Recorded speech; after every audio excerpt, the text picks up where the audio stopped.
Salut à toi, c'est Alexis, j'espère que tu vas bien. On se retrouve aujourd'hui pour parler des différents avantages que peuvent avoir la pratique du street workout, du calisthenics.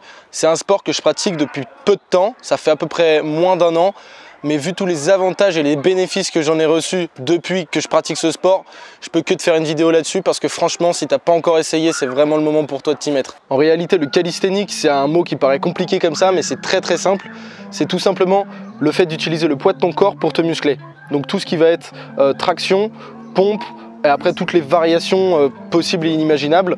Après tu réalises des figures de force, de souplesse, d'agilité et d'équilibre. Donc c'est un peu un mix entre la gymnastique et la musculation classique, puisque c'est vraiment ça au final.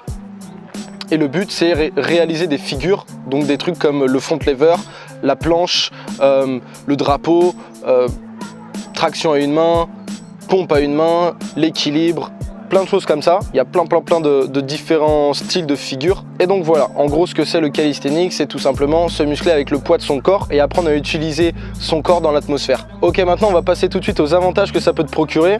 Et crois-moi, ils sont énormes. Premièrement, il faut savoir que moi j'ai commencé la musculation, j'avais 17 ans, donc j'en ai fait à peu près 4 ans. Sérieusement à la fin et pas trop au début forcément parce que je commençais, mais très sérieusement j'en ai fait 2 ans on va dire. Et pendant cette période là j'étais musclé tu vois, mais c'était plus fat qu'autre chose en fait. Ça ressemblait pas à grand chose dans le sens où j'étais vraiment pas sec et dessiné, et je l'ai jamais vraiment été de base non plus. Et je ne me l'estime toujours pas aujourd'hui, mais bon, c'est déjà beaucoup mieux. Et ça, c'est uniquement dû au fait que j'ai commencé du coup le calisthenics il y a un peu moins d'un an maintenant.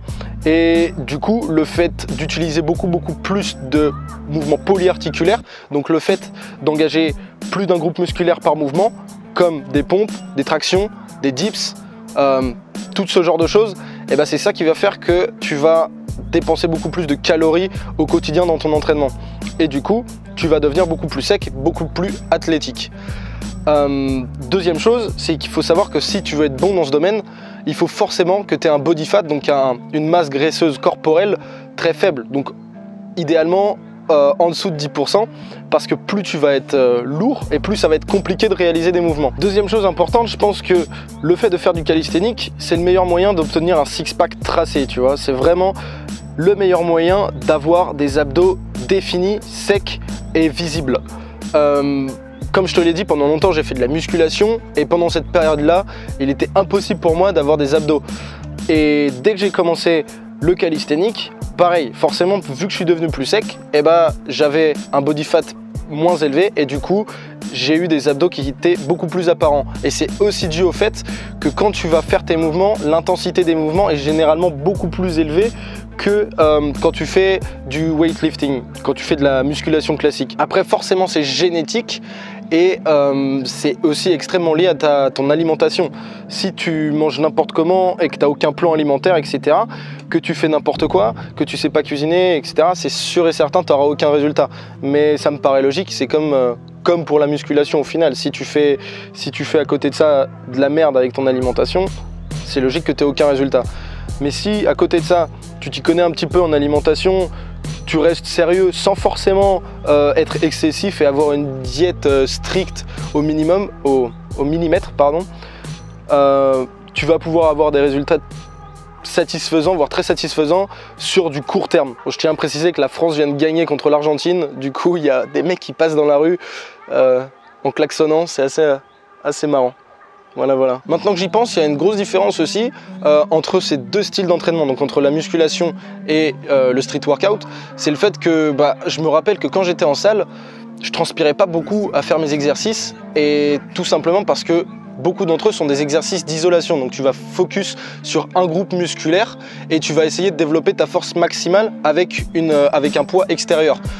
Alors que là, le fait d'utiliser le poids de ton corps et de faire des mouvements polyarticulaires, l'intensité des mouvements va être beaucoup plus élevée, et donc forcément tu vas transpirer plus. Du coup, le fait de transpirer plus, je pense que c'est un bon indicateur comme quoi tu dépenses et que tu brûles plus de calories. Je sais très bien que la transpiration, ça n'a rien à voir avec le fait de brûler plus de calories, c'est par rapport à la régulation de la température dans ton corps, mais le fait de transpirer, ça veut bien dire qu'on en chie plus, tu vois, et que les mouvements sont donc plus compliqués avec une intensité plus haute. Du coup, je pense, d'après ma déduction, et mon humble avis, je pense que ouais, tu brûles plus de calories. Voilà. Ça, c'était pour l'avantage principal. Ensuite, un autre point que je trouve super cool par rapport au street workout et au calisthenique, c'est que tu peux t'entraîner quasiment partout, puisque au final, l'objet que tu utilises pour t'entraîner, c'est le propre poids de ton corps. Donc forcément, tu l'as toujours avec toi et donc tu peux l'utiliser quasiment partout.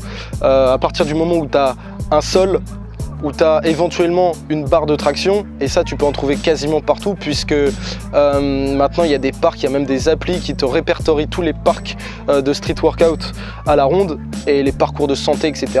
Donc voilà, tu peux t'entraîner quasiment partout puisque tu as besoin de très peu de matériel, et en plus de ça, c'est gratuit parce que c'est très généralement en extérieur. Donc voilà, un gros plus, c'est que ce soit gratuit, que ce soit accessible, et le fait que tu puisses t'entraîner où tu veux, quand tu veux. Et pour te citer un dernier avantage, c'est le fait de pouvoir contrôler ton corps et d'être capable de faire des choses que la majorité des gens ne font pas, ou ne peuvent pas faire, ou ne feront probablement jamais.